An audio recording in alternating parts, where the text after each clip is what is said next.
Welcome to another interesting maths class. My name is Manuela Ndiomu, and today I'll be taking you on multiplication and division of directed numbers part 3 under the theme Basic Operations. Now, before we go into this lesson, let's take a look at our objective for this class. Now, by the end of this lesson, you should be able to interpret and use tables, charts, records, and schedules. Now, tables, records, and schedules are simply tabulated data. Tabulated data is just information on a table, and they are used to store information in an organized manner. Now, a graphical representation of a tabulated data is known as a chart. Now, let's go on as we look at tables, records, and schedules. We'll start with tables. A table is a combination of facts and figures in rows and columns. It is very useful when we are organizing numerical information and data. This is an example of a table. The horizontal lines bring about our rows, while the vertical lines bring about our columns. I'm sure you know what your school timetable looks like. Do you know that a timetable is also called a schedule? Simply put, a schedule is a plan that gives a list of events or tasks and the times that they should be done. This is a typical example of a timetable. In this timetable, you can see that we have the subjects and the times allocated for each of them. Next, we have records. Records are information created, kept, and received by an organization or a person. This is a typical example of a class record. Here we have their names, their classes, their marks, and their gender. It's used to keep record of every single person in a class. Now, records are important because they increase the chances of success in a business. They help us when it comes to organizing things, and they keep track of all that is done. Going on, let's look at charts. A chart is a graphical representation of data. We have various types of charts. We have bar charts, line charts, and pie charts. Now, a bar chart is a chart that represents data with rectangular bars. Their length or height are proportional to the values given on the table. A line chart is a chart that displays information as a series of data called markers connected by a straight line. This is a typical example of a line chart. You can see these points here, and those are called markers, and they are connected by a straight line. And we have the pie chart. A pie chart is a chart that displays data in a circular graph that is divided into slices to illustrate numerical proportion. This is a typical example of a pie chart. You can see it is in a circular form and they are divided into different parts. These parts are called the slices. In charts, data is represented by symbols, such as slices in pie charts, lines in line charts, and bars in bar charts. Charts are used to represent tabular text and numeric data. Now let's go on to learn how to interpret tables. Now, when we are given a numerical table, the best way to understand it is to first read its column heading, its row heading, and its title. These help us to understand what the table is all about. Now, when reading a numerical table, we make a cross-reference from the column headings and the row headings. Now let's take a look at an example. Now, if we are told to find how much sanitizers were sold on a Tuesday, we read our column heading and our row heading.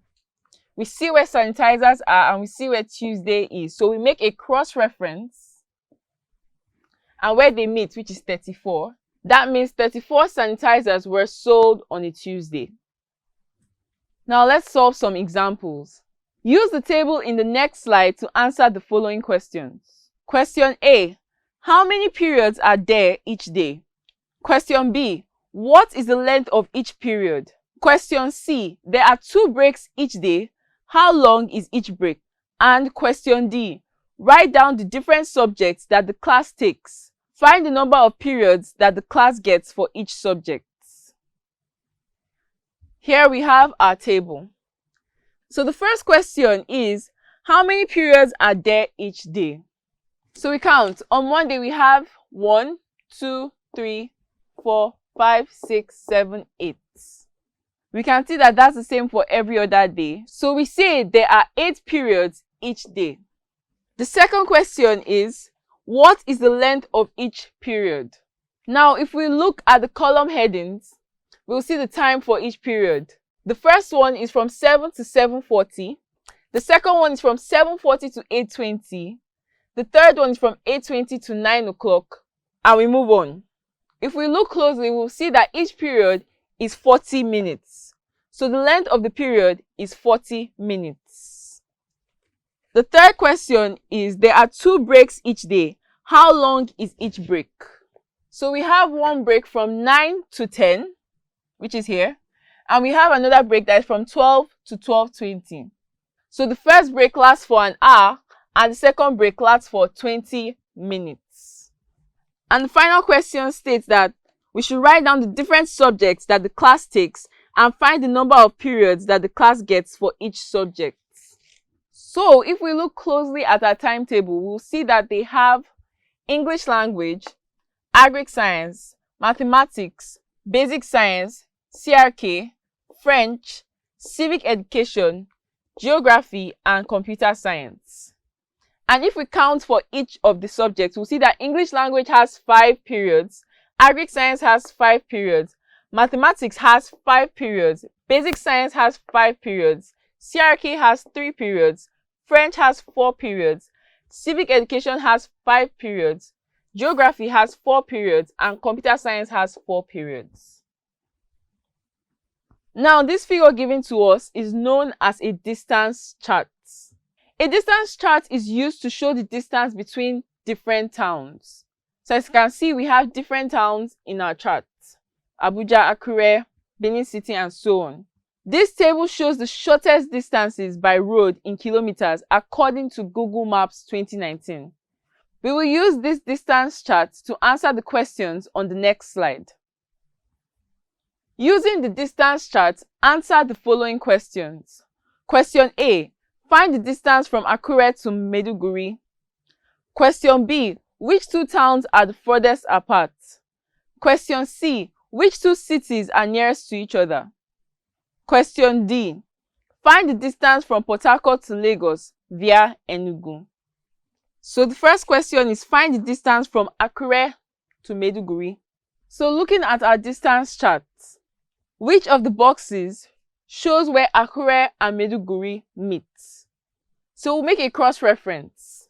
Akure will go down and we'll go across from Maiduguri, which will give us 1,256. So the distance between Akure and Maiduguri is 1,256 kilometers. Question B, which 2 towns are furthest apart? Looking at our distance chart, which box has the highest value? The box with the highest value is, which is the distance from Lagos to Maiduguri and vice versa. So the 2 towns are Lagos and Maiduguri.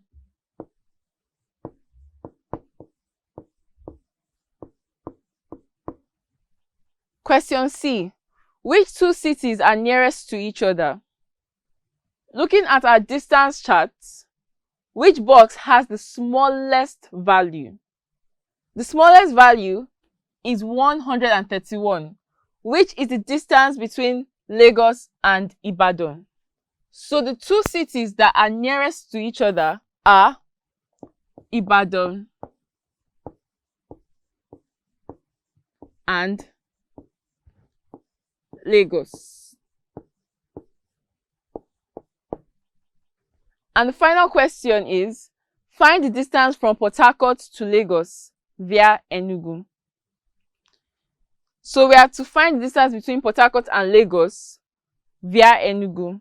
So here we will calculate the distance from Port Harcourt to Enugu and from Enugu to Lagos. So the distance from Port Harcourt to Enugu is, making a cross-reference, 223. So the distance from Port Harcourt to Enugu is 223. And the distance from Enugu to Lagos, making a cross-reference, is 560. So our distance from Port Harcourt to Lagos via Enugu will be 223 plus 560, which will give us 783. So the distance between Port Harcourt and Lagos via Enugu is 783 kilometers. Now it's time for you to do it on your own. Do well to pause this video and answer these questions.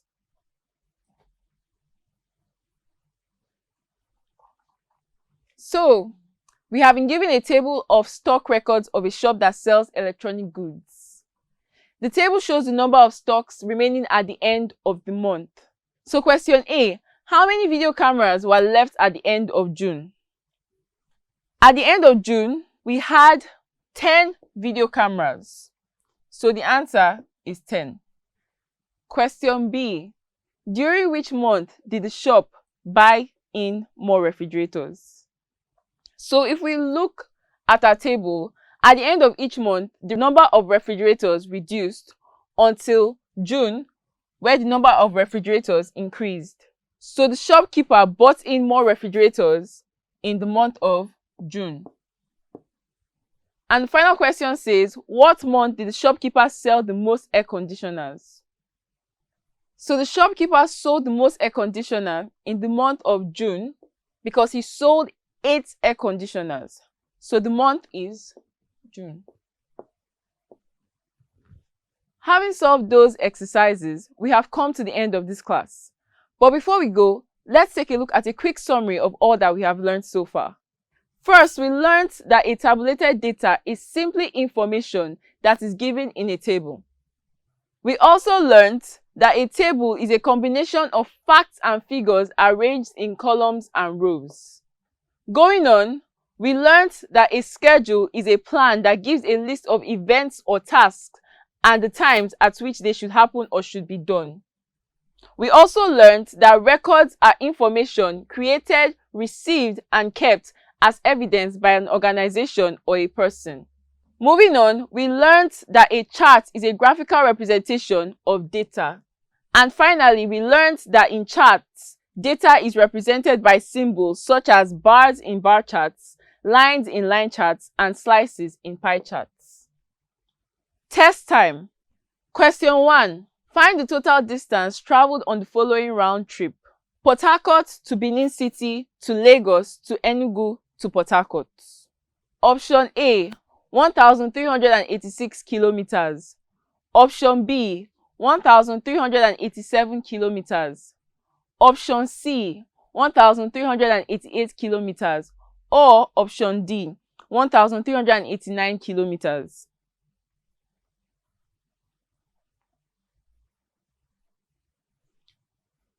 The correct answer is option C, 1,388 kilometers.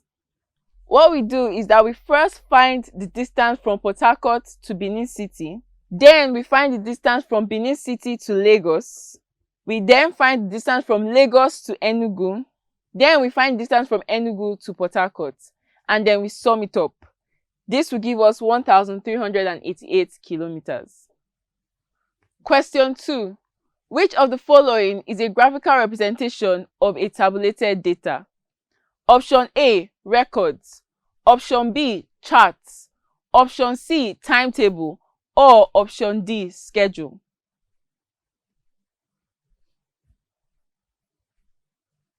The correct answer is option B, charts. Thank you for your time. I'm sure you now know how to interpret tables, records, schedules, and charts. Till we meet again. Bye-bye.